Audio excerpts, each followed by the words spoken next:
Bismillahirrahmanirrahim. Assalamualaikum warahmatullahi wabarakatuh. Alhamdulillahirrabbilalamin. Assalatu wassalamu asrofil anbiya'i wal mursalin wa ala sayyidina Muhammadin sallallahu alaihi wasallam. Berjumpa lagi pemirsa yang ada di YouTube, di Isat TV ya, YouTube channel. Kali ini alhamdulillah Ana ditemani oleh Ustadz Menahem, dosen dari Universitas Airlangga ya, Surabaya. Beliau ahli filolog ya. Insya Allah menemani kita dalam 15 menit ke depan. Jadi langsung saja Ustadz, pertanyaan yang cukup terpendam begitu, yang mungkin rata-rata masyarakat pada umumnya kayak gitu. Masyarakat pada umumnya bertanya-tanya terhadap apa pandangan daripada orang-orang Yahudi, dan orang-orang Nasrani begitu terhadap kondisi umat Islam yang sekarang. Begitu. Kan itu kalau dulu kan banyak tulisan-tulisan begitu, tapi yang sekarang itu yang kita belum tahu kondisinya. Itu seperti apa? Terlebih lagi kalau orang Yahudi kan punya aksara sendiri. Nah, kita mungkin minim ilmu jadi bisa sulit membaca gitu. Gimana itu, Ustaz? Iya. Assalamualaikum warahmatullahi wabarakatuh. Waalaikumsalam warahmatullahi wabarakatuh. Pertanyaan yang diajukan tadi sebetulnya mudah, tapi jawabannya yang susah. Karena ini memerlukan berbagai macam analisa, baik dalam konteks historis maupun dalam konteks peradaban. Sebelum kita membahas pertanyaan tadi, saya mulai dulu dari pembahasan Quran. Ketika Quran mengatakan di dalam salah satu ayatnya, A'udzubillahi minasyaitonirrajim, Bismillahirrahmanirrahim, walan tarda 'ankal yahudu walan nasara hatta tattabi'a millatahum, ila akhirih. Ayat itu secara linguistik atau secara kebahasaan atau dirasah lughawiyah, lam di situ memberikan penekanan bahwa itu bersifat kontinuitas. Artinya bahwa apa yang dinyatakan di dalam Al-Quran itu bukan berlaku di masa lampau, tapi juga berlaku di masa kini dan juga berlaku di masa depan. Jadi kalau bahasa kita, kana yakunu saufa yakunu. Jadi masa lampau, masa sekarang, dan masa depan. Itulah Allah menggunakan ungkapan lan. Kalau diterjemahkan bahasa kita, tidak selama-lamanya. Jadi walan tarda ankal yahud walan nasara, dan tidak akan rela selama-lamanya bagi mereka, baik Yahudi maupun Nasrani, untuk kita. Jadi mereka tidak akan rela bila kita tidak mengikuti mereka. Dan itu merupakan apa yang berlaku di masa dulu, masa sekarang, dan masa depan. Jadi ringkasnya, mereka tidak akan rela selama-lamanya kepada kita sampai kita mengikuti millah Yahud maupun millah Nasrani. Itu peringatan yang sebetulnya harus menjadi renungan bagi seorang muslim, apapun latar edukasinya, apapun latar sosiologisnya. Jadi kalau kita berangkat pada ayat itu, berarti ungkapan millah itu bukan sekedar ritualistik, tapi merupakan konsep yang disebut sebagai way of life, pandangan hidup. Dan kalau bicara pandangan hidup, ketika bicara millah, itu selalu dikaitkan dalam Quran itu dengan ungkapan din. Jadi sinonim atau persamaan istilah yang dipakai dalam Quran itu din dengan millah. Dan kalau bicara din, itu bahasa sederhananya agama. Dari kata din muncul nanti ungkapan yang disebut dengan sebutan Al-Madinah, kota. Dari Al-Madinah nanti kita mengenal Madani. Kalau Madani bicara mengenai masyarakatnya. Kemudian nanti cita-citanya berkaitan dengan peradaban disebut tamadun. Jadi din, kemudian al-Madinah, kemudian madani dan tamaddun. Jadi ini bukan hanya bicara soal agama, tapi juga bicara mengenai kota. Kalau bicara kota itu berarti bicara mengenai urban society, masyarakat urban, masyarakat yang kosmopolit. Kemudian bicara mengenai peradaban itu sendiri, tamaddun, dan bicara mengenai madani, masyarakat yang disebut masyarakat madani menurut versi Quran. Jadi sekali lagi, millah di situ kaitannya dengan din itu sangat erat. Jadi kalau bicara Islam itu bukan agama dalam konteks ritual, itu dasar. Tapi ujung tombak Islam itu adalah agama peradaban. Jadi sangat naif sekali kalau kita memahami Islam itu dalam konteks ritual, padahal seharusnya dalam konteks peradaban. Nah, itulah sebabnya ketika Islam itu membangun sebuah peradaban, itu menjadi daya tarik semua komunitas agama non-Islam. Dan itu terjadi di masa lampau. Makanya dulu peradaban Islam itu menjadi rujukan. Dan kaum muslim, terutama para sarjana muslim, itu bukan hanya disebut ulama ahli fikih saja, tapi ulama dalam arti ahli segala-galanya. Jadi ulama di situ mengerti ilmu dunia dan mengerti ilmu akhirat. Insyaallah. Dan kita bisa ambil contoh misalnya Al-Biruni. Dia mengerti Quran, mengerti hadis, tapi anehnya dia mengerti bahasa Sanskerta, dia mengerti bahasa Tamil. Makanya dia menulis buku namanya Tahqiq lil Hind atau Tarikh al-Hind. Itu banyak kosakata bahasa Sanskrit diungkapkan oleh beliau ketika beliau pergi ke tanah India dan menulis sebuah buku yang sampai sekarang menjadi rujukan bagi mereka yang mempelajari bagaimana tradisi Arya itu dibangun. Itu baru bicara mengenai salah satu tokoh yang bernama Al-Biruni. Belum lagi kita bicara mengenai Al-Jabar. Kemudian kita mengenal istilah Introduction to Al-Gabra. Dari kata Islam sebetulnya, Al-Jabar. Tokohnya yang disebut, kita kenal, menjadi nama sebuah rumus matematik yang disebut algoritma. Dan itu dia dikenal namanya sebetulnya dari Al-Khawarizmi. Belum lagi kita kenal tokoh yang namanya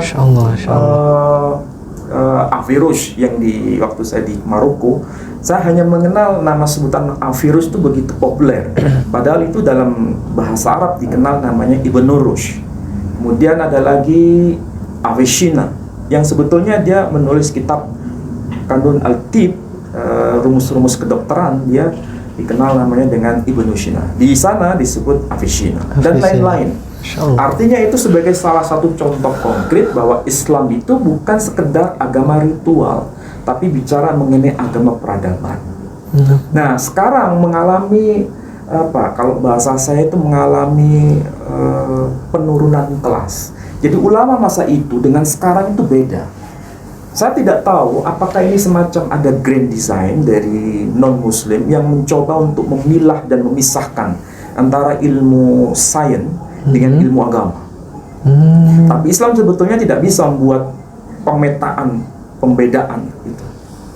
Nah, salah satu contoh yang bisa saya ajukan, apa yang menjadi daya tarik masyarakat Eropa dulu, mengapa sampai harus belajar bahasa Arab itu, bukan hanya untuk mengenal bagaimana ritual Islam, tapi bagaimana ilmu-ilmu Islam itu bisa diadopsi, bisa diserap. Makanya mereka bersusah payah belajar bahasa Arab, karena dokumen-dokumen keilmuan kita sebagai agama peradaban ditulis dalam bahasa Arab oleh ulama-ulama kita waktu itu.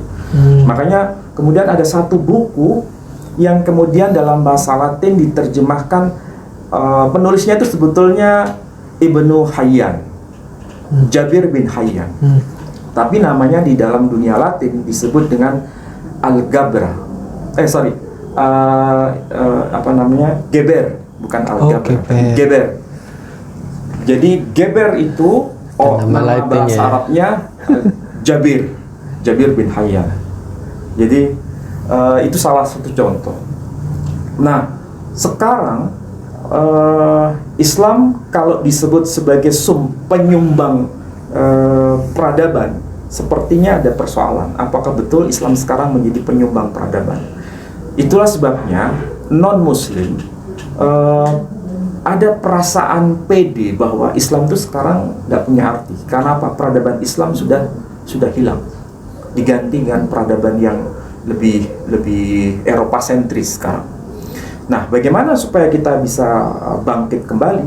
Sekarang ada upaya. Saya menjelaskan satu contoh yang ada di komunitas ya. Di kalangan Muhammadiyah sekarang mulai muncul gerakan untuk kembali membangun peradaban itu. Bukan hanya bicara mengenai belajar Quran dan hadis. Iya, betul, Quran dan hadis itu dipelajari. Tetapi harus disertai dengan riset-riset yang berkaitan dengan keilmuan.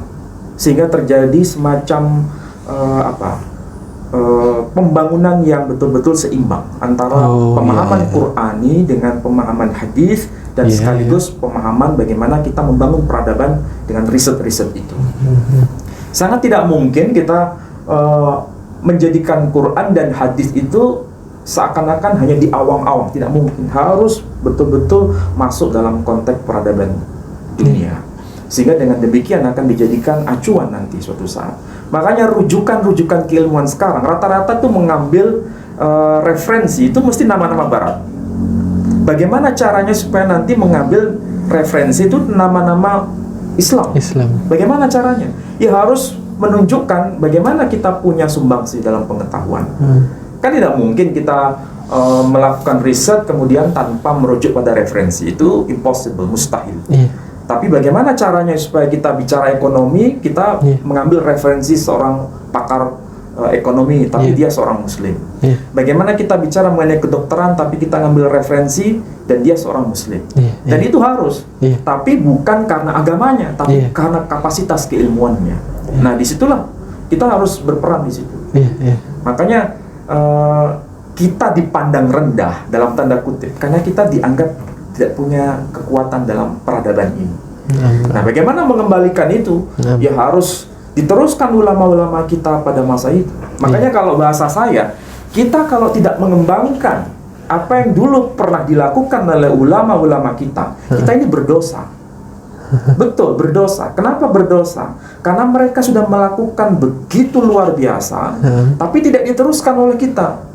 Namanya pengetahuan itu kan harus diteruskan, dikembangkan. Tidak boleh mengalami stagnasi, apalagi kemunduran. Sekarang kita mengalami kemunduran, bukan kemajuan. Maaf kalau saya harus menggunakan slogan Islam berkemajuan, itu harus. Tidak mungkin kita harus stagnan, apalagi kemudian mengalami kemunduran. Makanya kita harus berhati-hati ketika bicara hal-hal yang sangat kalau bahasa saya itu hanya fikih oriented. Kalau fikih oriented itu sudah selesai di masa ulama-ulama kita zaman itu. Kita di di berbagai macam tempat ya, mulai ada penyadaran sekarang. Coba lihat saja misalnya fikih muqaranah al-madahib itu. Misalnya pakai referensi Ibn Rushd, Bidayatul Mujtahid wa Nihayatul Muqtasid. Itu sudah selesai semua, sudah dibahas. Kenapa harus diulang dan diulang dan diulang dan diulang sampai kita ribut di antara kita sendiri, ya kan? Sedangkan pengetahuan yang sifatnya ini masih terbuka kita lalaikan, seakan-akan itu tidak penting. Padahal itu sasaran kita dan itu adalah ilmu kita yang hilang. Bagaimana ilmu kita yang hilang itu kita ambil kembali dari dunia barat. Jadi dunia barat sekarang itu belajar dari kita sebetulnya dulu. Sehingga mereka memandang Islam itu, wah luar biasa Islam. Jadi mereka tidak melihat ritualnya, mereka melihat ini orang Muslim kok pinter-pinter. Nah mereka belajar sama kita. Nah sekarang, apakah mereka belajar sama kita? Tidak, justru kita yang menjadi konsumen sekarang. Iya kan? Jadi konsumen kita. Bagaimana kita menjadi produsen pengetahuan? Nah kembali kepada khitoh para ulama kita. Kalau bahasa NU-nya begitu. Khitoh kembali pada ulama kita zaman itu. Jadi dulu kalau kita bayangkan ya, ulama yang berserban itu mengerti ekonomi, mengerti matematika, mengerti kedokteran, itu ulama berserban. Tapi ketika ditanya Quran hadis mereka paham. Coba sekarang mereka yang berserban, ketika Quran hadis ya tidak perlu ditanya. Tapi mengerti gak yang lain? Tidak tahu. Mengerti tidak mereka mengenai matematika? Tidak tahu. Mengerti tidak mereka mengenai kedokteran? Tidak tahu.